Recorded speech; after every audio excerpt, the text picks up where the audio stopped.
This is Shelley Neese with the Jerusalem Connection. Watching footage this week of an Iranian mob raiding the British Embassy in Tehran struck a haunting resemblance to the takeover of the American Embassy 32 years ago. In the raid this week, we saw several hundred protesters burning British flags. They smashed windows and set fire to embassy vehicles. They collected documents, or according to them, intel from the compound. And there was a brief period of hostage-taking. They even seized the Queen's picture and looted the embassy's cast iron coat of arms. The whole time the attackers chanted, "Down with the UK, down with the US, and of course, down with Israel." The specific demand of the protesting militia was a complete break of relations with London. And that's exactly what they got. The UK closed its Tehran embassy and gave Iranian diplomats 48 hours to leave London. Tuesday's attack came after the UK took the lead in outlawing all transactions with the Central Bank of Iran.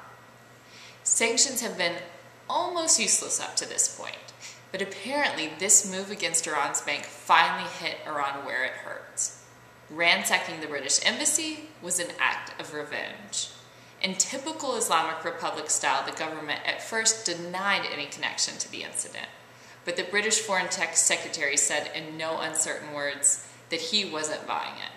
A police state like Iran, where women can't get away with flashy nail polish, most certainly gave their consent to a protest this significant.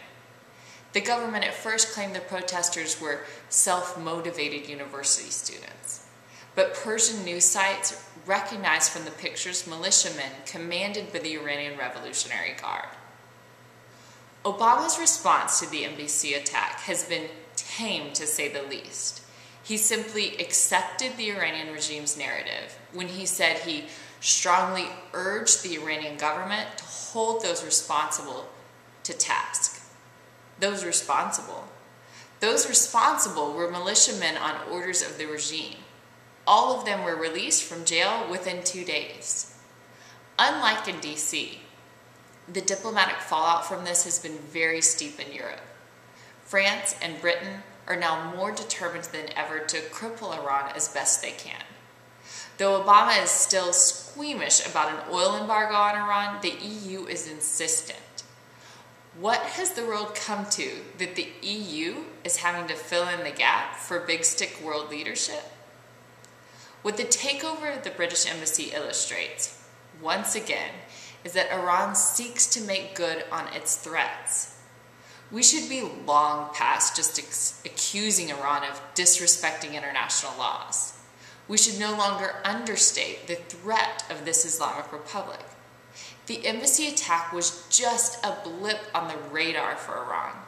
They can and have done so much worse. By this point, no one should be surprised by the Islamic Republic's diplomatic bullying. Ahmadinejad and Khomeini are thugs with messianic zeal. This is what we have to ask ourselves. When Iran has the worst of intentions without nukes, how will they be with them?